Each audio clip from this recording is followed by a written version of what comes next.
Hi everyone, welcome back to Dream It, Brand It, the place where we don't just talk about starting a business, we turn dreams into practical strategies that drive results. I'm Mudenda, business coach, entrepreneur, and data analyst. To everyone who's subscribed since we started, a huge thank you.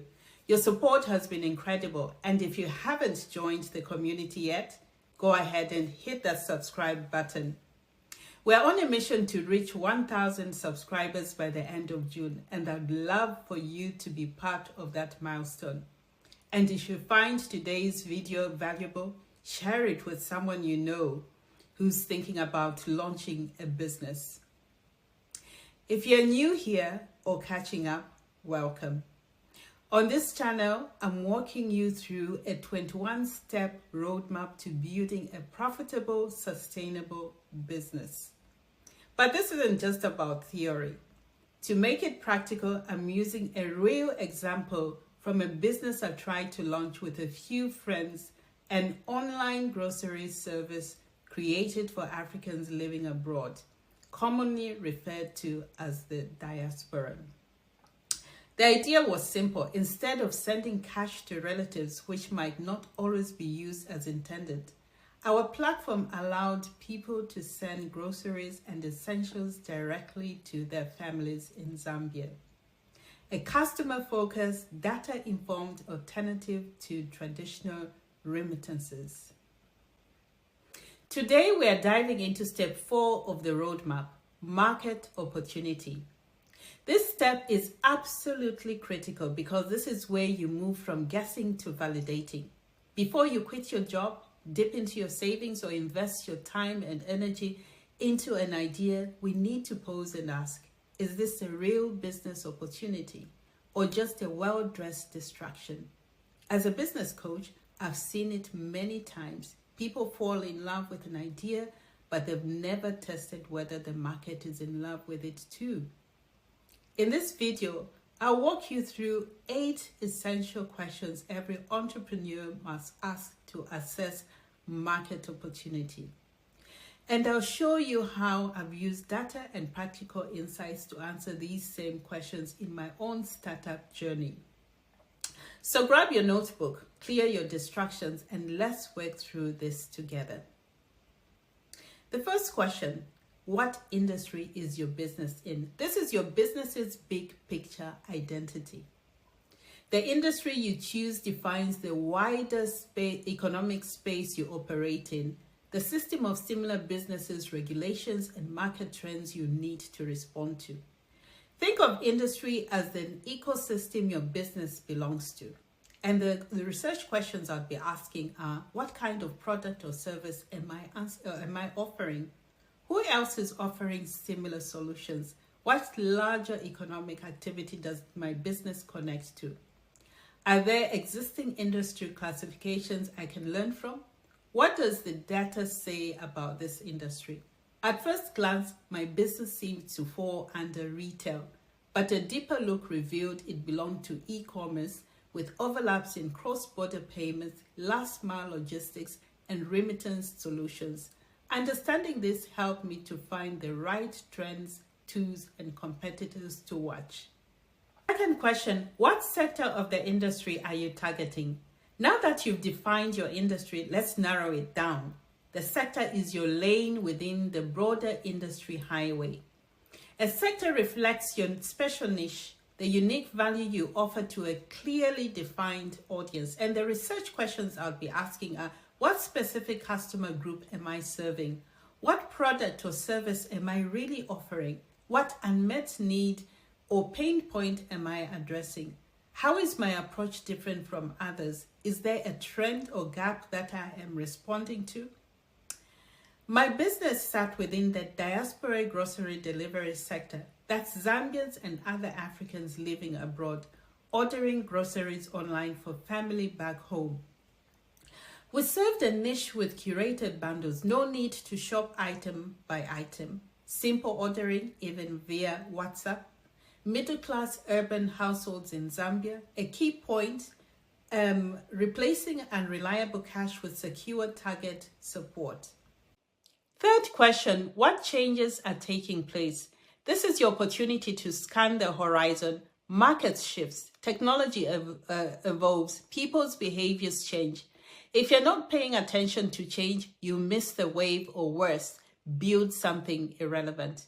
So questions: how are customer behaviors changing? What technology is shaping buying habits? Are there new regulations or infrastructure trends? What frustrations are customers expressing?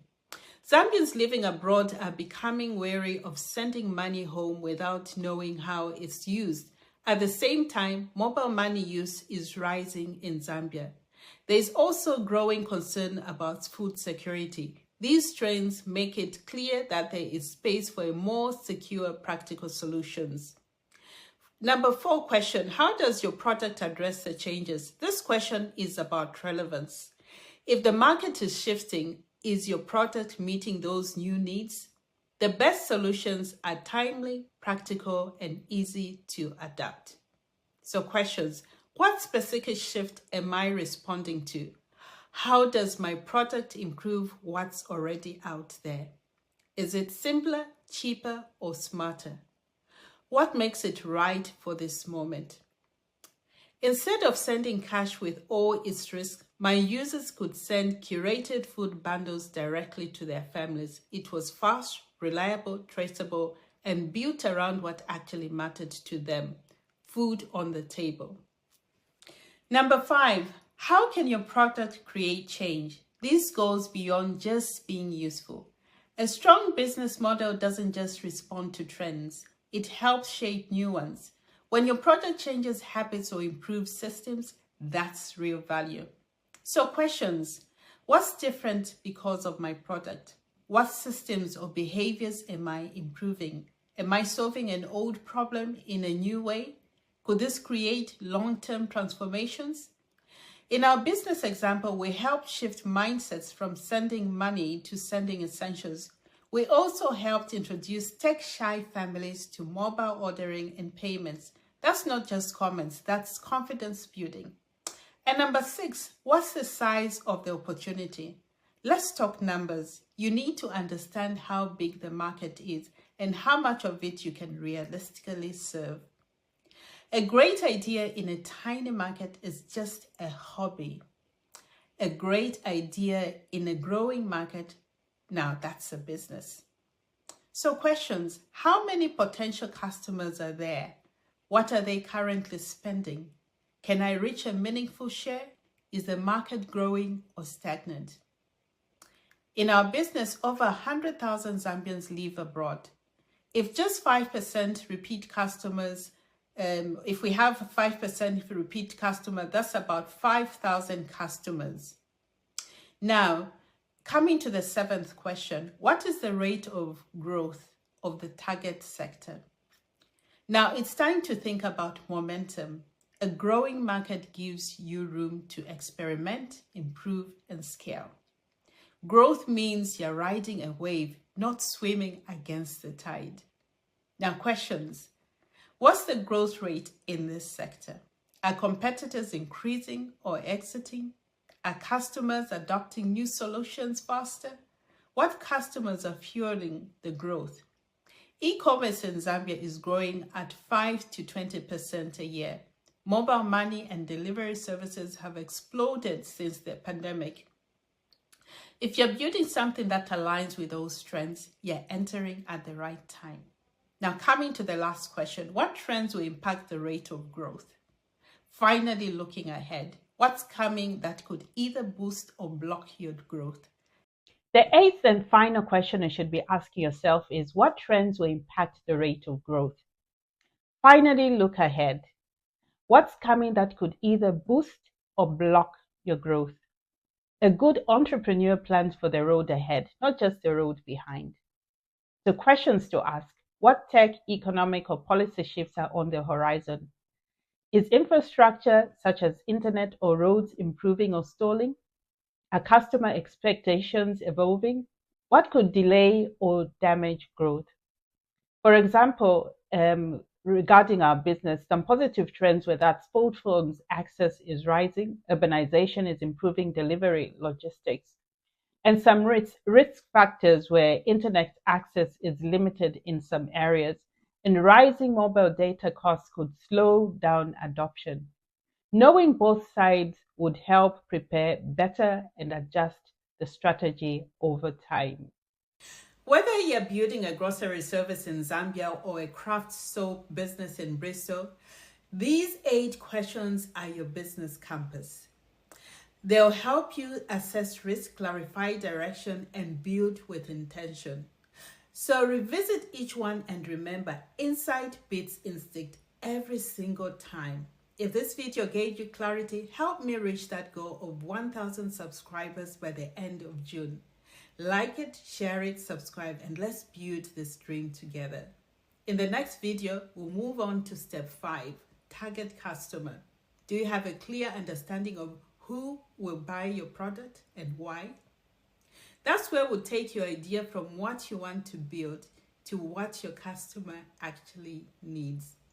Until then, keep dreaming it, keep branding it, and always back it up with data.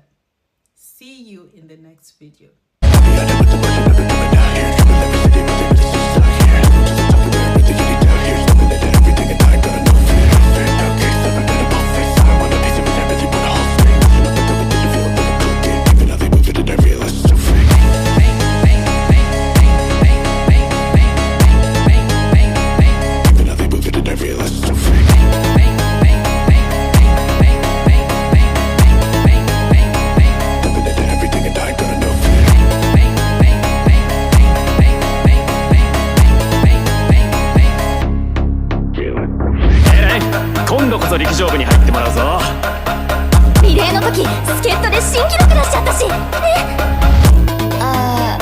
暑いからバス、ライブ見に行くからさ。